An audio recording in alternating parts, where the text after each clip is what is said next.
If your company is remote or hybrid, then you know just how difficult it can be to grow your company's culture beyond a pre-scheduled Zoom happy hour or occasional lunch and learn. Well, this week's sponsor is here to solve that. They're called CultureBot. CultureBot has devised what will likely become the gold standard for growing and blossoming a company culture inside of Slack. The app is like a sidekick for any HR or people professional, automating a lot of the mundane tasks you probably are forgetting to do on a daily basis. Things like birthday and work anniversary celebrations, team shoutouts and kudos, employee introductions, and remote games. It even has health and wellness tips and conversation starters. If that piques your interest, this will get you even more excited. Today, I'm able to share a special promotion for listeners of the podcast. You can get your first 6 months of CultureBot for 50% off. Plus, if your team is under 25 employees, CultureBot is free forever. So if you're looking for a way to create a culture of appreciation and drive increased engagement and togetherness across your team, I definitely recommend checking out CultureBot. Go to getculturebot.com/humanhr. That's getculturebot.com/humanhr to get the offer. Plus, I've added the link in the show notes so you can just click right there. Now, let's get back to the podcast. Welcome to the Open to Work mini-series, part of the Bringing the Human Back to Human Resources podcast. In this mini-series, you'll hear from individuals who were recently laid off, left their jobs, or are looking for career changes. And it's through this mini-series where I hope to bring a spotlight to individuals who otherwise are only being judged by their resumes. And we already know there's so much more to a person than their resume. So make sure that you are subscribed so you are first to know about every new mini-series episode. Now, back to the podcast. Hi, everyone. Welcome back to the podcast. But this is a special podcast episode because it is the first of the Open to Work mini-series. If you're not connected with me on Instagram or LinkedIn, then you are probably like, what the heck is Tracy talking about? What is an Open to Work mini-series? Well, I'm going to tell you.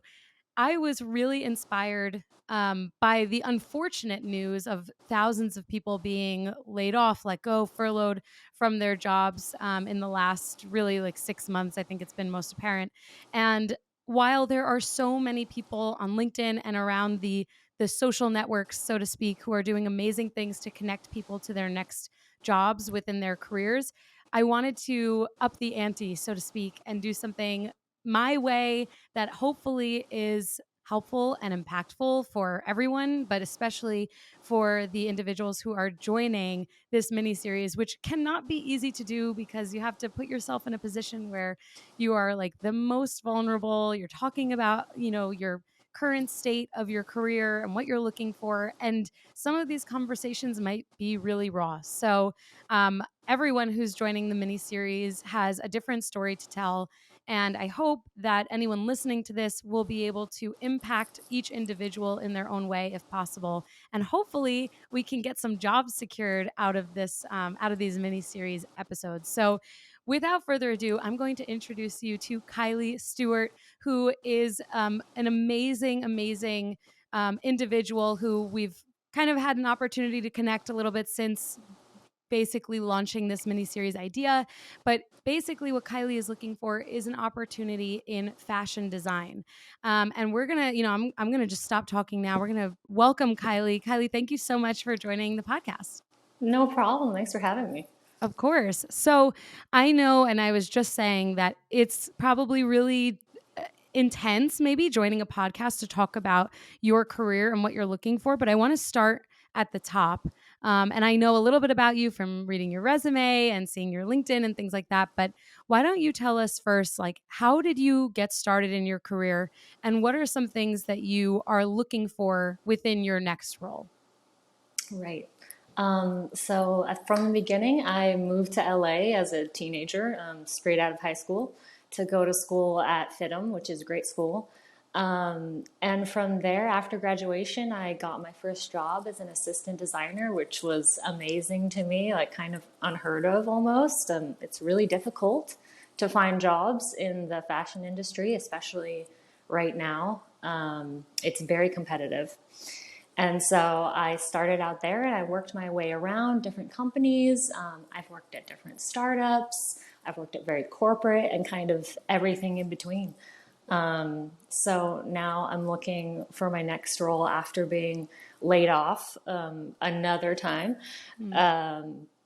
which happens a lot in the fashion industry as well. So yeah, I'm looking for my next role as a fashion designer, and I really want to go to like a good company with a good atmosphere, good people. You know, you have to spend 8 hours with these people every day at least. So Right. a good environment is really important to me. That's amazing. And thank you for sharing how you kind of came into this opportunity where you're looking for work. Not every single person is going to have this experience of being laid off. Some people are just looking for a change, perhaps. But do you mind shedding a little bit of light on what the experience has been for you as someone who has gone through now? It sounds like a couple of moments of layoffs. What is your experience, and what can, if any of the listeners, most of the listeners, I should say, are in HR. What can they take away from your experience as the recipient of this news so that they can, if they have to do layoffs, they can consider what you've gone through and what the experience was like for you? Yeah. So I have been laid off several times actually. And this most recent time, I would say, like, advice to give is that this, in the past, it's been better. I've had better experiences at other companies, but at this last company, it was a very cold layoff. Um, at least I didn't have it as bad as some who I've heard, are just waking up to an email or, Mm. getting completely cut off of their like resources for work. At least it wasn't that. But it was a very cold call from like a distant HR person, and it was a 2 minute conversation. Like, it's over. Like, we're gonna send you an email at the end of the day. Like, goodbye. So Yeah. I would say like it is a tough thing to go through. So maybe a little more personal with it, or a little more helpful in that kind of situation for people who are being laid off. Thank you for that. And I, on behalf of the person who cold laid you off, let's make these layoffs a little bit more warm and, to your point, personable. I mean, no one wants to deliver these conversations, but more than that, no one wants to be on the receiving end of those Yeah. conversations. So putting ourselves in that person's shoes is so important. So thank you for sharing that. Moving away from this a little bit so we can focus on you and why you're on this mini series, what are some things that, if a future hiring manager, your future boss, watches this or listens to this, what are some things that they should know about you that they can't get out of your resume, and that maybe they'd only be able to get out of you if they interviewed you? Well, I would say this is a good example, like the being laid off. It happens a lot, and it's happened a lot to me. I don't know if everyone else in fashion has had the same experience, but I just keep persevering. I feel like that's really difficult. It's so easy to give up, to switch to another career, to move home. That type of thing. I've heard that a lot in fashion. People just give up their degree and completely switch to something else. But for me, I've actually tried. I considered UX design. I even Wow. started a program in UX design, but I couldn't do it. But you Fashion, I tried. feel like, yeah, I did. I gave it the old college try, but fashion is where I want to be. I feel like it's definitely a passion of mine, and I really can't imagine myself doing anything else. So I feel like if I want them to know, like, this is kind of it for me. This is where I want to be, and I want to be in a good place where I can give my talents. That's amazing. You know, I was looking at your portfolio, which I will be sure to link for everyone in the show Thank notes, you. and it's stunning. Like, Well, thank I don't you. think I could ever make something so like appealing. Like, you have a video in the background, all of your design is there. You share your freelance work. I mean, it's really exceptionally done. So that's some instant feedback for you. But the reason why I bring this up is because you really have to, like, at least my perception, at least, is that you almost have to treat yourself like you are a business. Like, this is your own brand, and a company would either match with your brand and see your vision as aligned with their vision, or want to kind of expand on the relationship with you. So, how do you navigate, like, when you do interview with companies, for example, that are looking for fashion designers? How do you navigate your own personal branding and passions and work that you are really excited about and that you've done with trying to match and find that cohesion within another brand? It's difficult because I've worked for companies, and so as a designer, you have to kind of mold to that company's aesthetic. So sometimes, like maybe it's not my own personal aesthetic, but I have to work based on that. And I've gotten rejections in the past because they say that my portfolio doesn't match what they're looking for. When I feel like in actuality, it's more of like the adaptability of the designer for the role. But since mostly I go through recruiters, I don't get the chance to even, talk to an HR person at the company. Right. Interesting. This is opening up a whole new can of worms for me and so many questions. Yeah. I think my first question, I guess, is how do you, and I guess it kind of, you almost answered this in a way, how do you find yourself getting in front of these companies? Like, is it always with a recruiter? Do you find more success reaching out through their website? Like, where do you typically spend your time? I feel like I've gotten the most interviews through recruiters. I feel like they have like an extra leg up on like, recommending Sure. people because it's a whole screening process for them. Because yeah, it's difficult if you just like try to apply online or go through LinkedIn. Like you never hear anything back. Honestly, I've probably only gotten like 2 rejections in like a certain amount of time. So it's rare to get those interviews on your own, especially like I said, in the fashion industry in LA. It's very competitive. Right. This leads me to kind of briefly mention something that I've talked about on my podcast before, which is how we look beyond the resume. And again, this is a huge motivator for this mini series because I know that even looking at resumes as an HR person, but also having a resume of my own, that it's very easy to just you get 100 applications, maybe 300 applications, and you're just looking for very specific things, and you're looking for specific company experience, specific years of experience, and it's almost like a dehumanizing of the process, even though it's like how I kind of talked about this recently. When you have a ton of applications or applicants, how realistic is it for you to contact each person? Like most of the time, these are automated processes. So this is where, in speaking with you, I think having this understanding of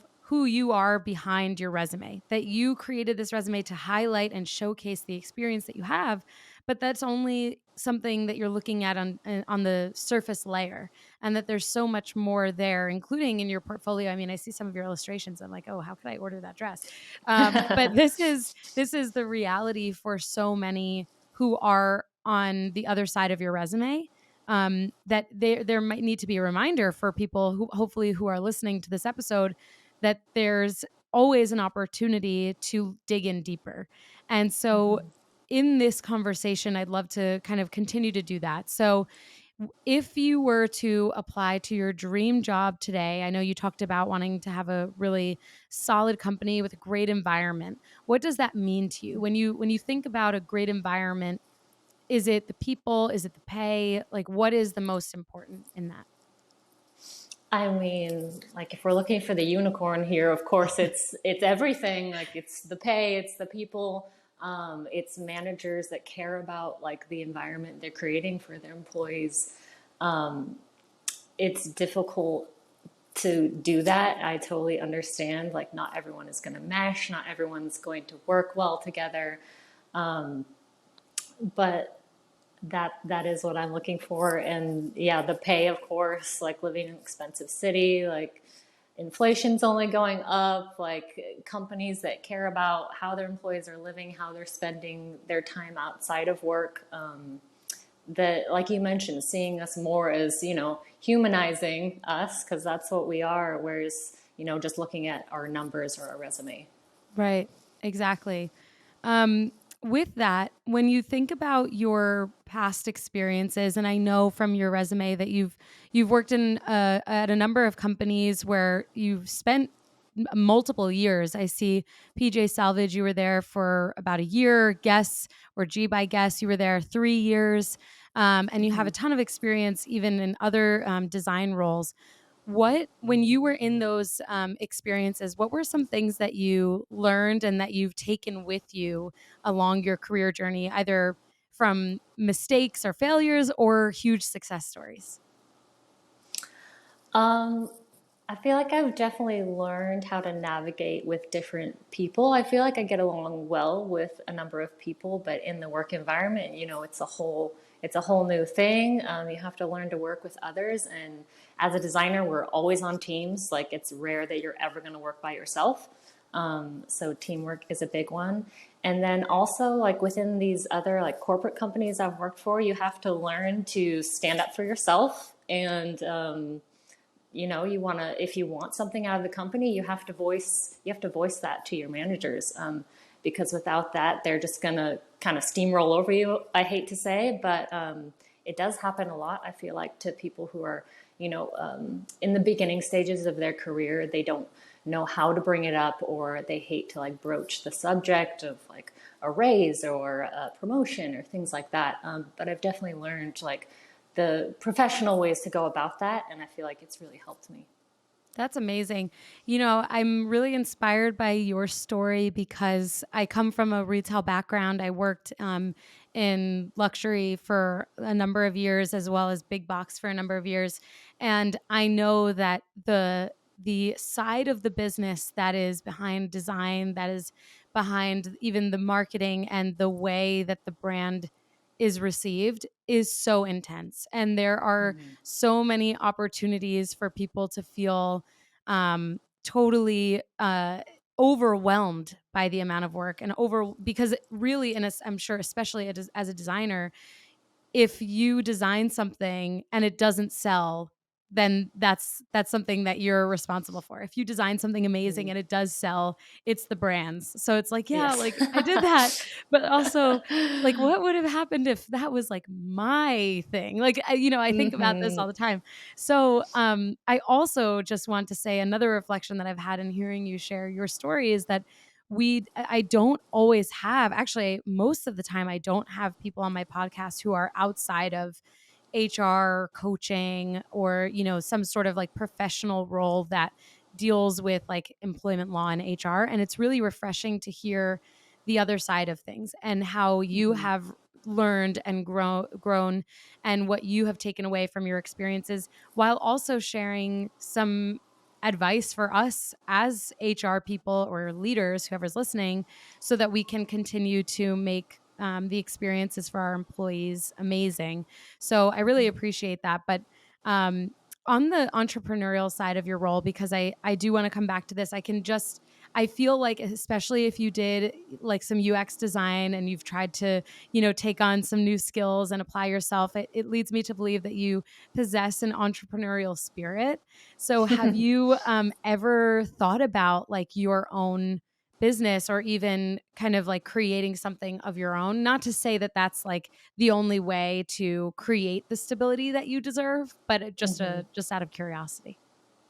No, actually, yes, I've definitely thought about it, and I'm kind of starting the groundwork of that actually, Wonderful. because I never know, if I'm gonna get another job at a different company. So I thought, I should just pave the way for myself. So it is like a side project I'm doing right now, is starting my own business. That's amazing. Congratulations. Thank you. That's awesome. I think it's, at least in our generation, there is no such thing as like a side hustle, almost like there are projects that we do, but I almost feel like there's no surviving this world without multiple streams of income. Like, Yeah. right? Like you have your business and you're looking for a job that is, quote unquote 9 to 5, or your full-time, your day job, let's say. And then I have my podcast, which is technically not my day job, and I have a day job. And, Yep. so it's like, this is the reality of our world. And I think it's really exceptional if for you, the way that I'm seeing your trajectory, and the way that I'm hearing you've grown within your own career, is that you have been burned a couple times. You've been laid off a couple times because of the nature of the industry that you're in. And yet, Yes. as you said, you continue to persevere. You're committed to yourself. You're committed to your craft, and you continue to invest in what you care about and what you're passionate about. So I do hope that anyone listening to this really feels the same way, because if you think anything else, you're not listening. I mean, this is like a super clear Yeah. takeaway. So I really appreciate that. And um, speaking of day jobs, side hustles, side projects, I know you said that you're in LA, but are you looking for relocation or remote work, or are you just looking for something local?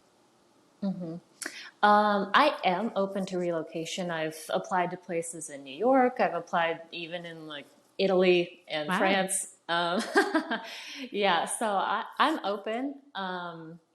Now that I'm starting my own business here, it would be nice to be local, but I feel like if the right opportunity came along, I would definitely be open to relocation. That's amazing. And I guess to kind of close off this conversation, I want to make sure that you feel and have the experience to showcase all of the amazing things that you'd be bringing to the table if you were hired, whether by someone listening to this or someone who shared it to someone. But what is something that you want a hiring manager to take away about your resume, your portfolio, your experience, and even just about who you are? Like, what's the one thing that you want each person to really remember about you? Oh wow, one thing. You could do more than one. You could do more. Uh, Um, I think like versatility, like I have the versatility to work at different kinds of companies. Do really want to get into more like evening wear and couture. And in the past, I feel like they've been like, oh, you don't have that experience already, even though I Mm. have like, some sketches, I have background in dresses. But they're just not willing to give you the opportunities. So I feel like for HR people, like you said, maybe think outside of like what is on their resume. If you have the opportunity to get to know people and see that they have more talents beyond what is on paper. Amazing. Well, thank you so much, Kylee. I really appreciate that you've joined us for the first mini series of the show, but also the first episode in the mini series. I think you set the bar super high. And I for sure am going to include all of the links to allow people to contact you and reach out if they have an opportunity for you or if they want to connect you with someone, because people, that is also totally okay. Like if you don't have a job to offer Kylee, let's get Kylee connected to someone who Yes, does have a please. job. Yeah, even if you're trying to, like, I don't know, invest in a new business or in a person, like maybe with Kylie's new business, maybe there's someone to connect her with. So let's think outside the box, even in this moment, and get Kylee connected to literally anyone. That could be an amazing contact for her. But Kylee, why don't you tell everyone where the best place for them to reach out to you and what you're hoping to gain out of this experience? There's multiple ways. LinkedIn, of course. I'm on LinkedIn. And my email and everything is on there. And phone number as well. Like that's the best way to reach me, probably LinkedIn and email. Amazing. And my fingers are crossed that you end up with an amazing new opportunity Thank you and so an amazing much. new business. Thank you, Tracy. Of course. Thank you so much for joining the mini series, and keep in touch so we can find out all of the success that you're going to have in the future. Absolutely. Before you go, make sure you click open the show notes so that you can get connected with the individual that was just showcased on the Open to Work mini-series episode. Plus, if there's someone in your network that should connect with this person, send them this episode. Also, it would mean so much if you took time to rate, review, and subscribe to this podcast. Thank you so much for being here. See you at the next Open to Work mini-series episode.